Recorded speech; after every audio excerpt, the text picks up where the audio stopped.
Assalamualaikum warahmatullahi wabarakatuh. Kami da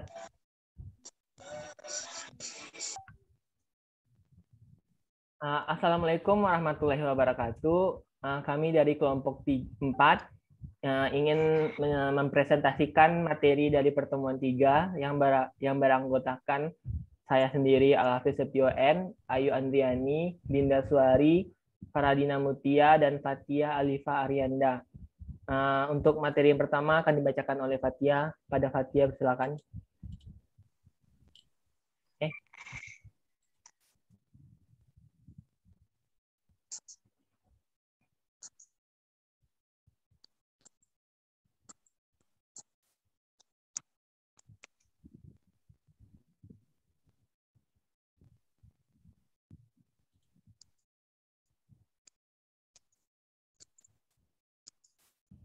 Baiklah, saya akan menjelaskan mengenai lembaga keberatan. Lembaga keberatan pajak merupakan lembaga penyelesaian sengketa pajak yang berada dalam organisasi Direktorat Jenderal Pajak dan merupakan perwujudan dari pasal 25 UU KUP, pasal 15 UU PBB, pasal 16 UU BPHTB, pasal 31 ayat 2 UU PP, dan pasal 8 ayat 2 UU PTUM.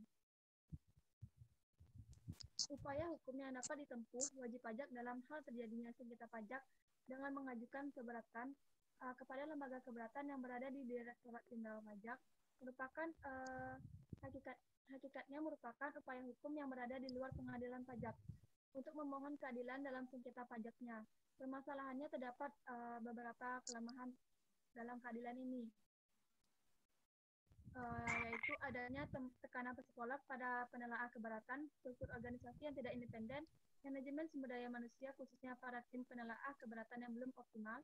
Untuk mengatasi permasalahan ini, terdapat beberapa strategi untuk meningkatkan kualitas proses keberatan, yaitu penelaah keberatan diberikan jaminan perlindungan hukum, perubahan struktur kelembagaan untuk meningkatkan independensi dan objektivitas penelaah keberatan, fungsionalisasi penelaah keberatan, dan pemberian pendidikan dan pelatihan terkait penanganan yang berhubungan dengan lembaga keberatan. Saya kembalikan ke moderator.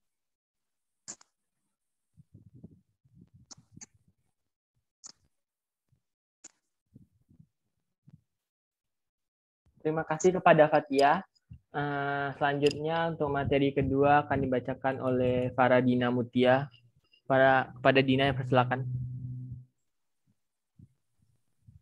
Baiklah, saya akan menjelaskan materi tentang Majelis Pertimbangan Rakyat. Pengertian Red and Roped for Blasting di Majelis Pertimbangan Pajak adalah majelis yang mempertimbangkan untuk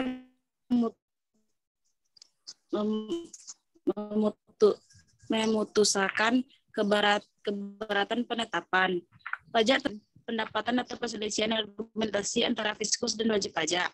Dengan keterbentuknya majelis ini, maka kewenangan untuk memeriksa dan memutuskan permohonan banding atas keberatan yang diajukan oleh wajib pajak melekat pada MPP.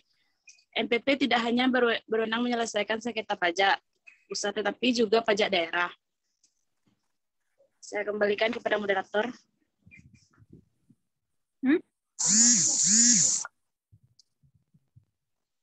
Baiklah. Terima kasih kepada Dina. Untuk materi selanjutnya yang akan dibacakan oleh Dinda Suari. Pada Dinda, silakan. Baik, materi selanjutnya yaitu tentang Badan Penyelesaian Sengketa. Badan Penyelesaian Sengketa Pajak ditetapkan sebagai badan peradilan pajak berdasarkan Undang-Undang Nomor 17 Tahun 1997 tentang Badan Penyelesaian Sengketa Pajak. Pada badan ini merupakan pengganti badan-badan khusus yang dahulu bernama Peradilan di Lenten Majelis Pertimbangan Pajak dan Komisi Duan sebagai badan peradilan pemerintah. Badan Penyelesaian Sengketa Pajak tersebut tidak berpuncak pada Mahkamah Agung, tetapi berpuncak kepada Departemen Keuangan. Badan Penyelesaian Sengketa Pajak diberi wewenang oleh undang-undang untuk menangani upaya hukum berupa banding terhadap suatu keputusan pajak ataupun gugatan atas pelaksanaan penagihan pajak, putusan pengajuan banding terhadap suatu keputusan pejabat. Baik, sekian dari saya kembalikan kepada moderator. Terima kasih kepada Dinda Suari. Untuk materi selanjutnya yaitu akan dibacakan oleh Ayu Andriani. Pada Ayu, persilakan. Selanjutnya yaitu pengadilan pajak. Menurut pasal 8 ayat 3 Undang-Undang Nomor 14 Tahun 2002 tentang Pengadilan Pajak bertentangan dengan UUD NRI tahun 1945 dan tidak mempunyai kekuatan hukum mengikat. Frasa telah berumur 65 tahun dalam pasal 13 ayat 1 huruf C Undang-Undang Nomor 14 tahun 2002 tentang Pengadilan Pajak bertentangan dengan UUD NRI tahun 1945 dan tidak mempunyai kekuatan hukum mengikat sepanjang tidak dimaknai disamakan dengan usia pemberhentian dengan hormat hakim tinggi pada Pengadilan Tinggi Tata Usaha Negara.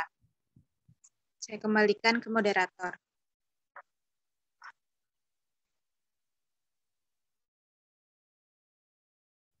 Baiklah, terima kasih pada Ayu.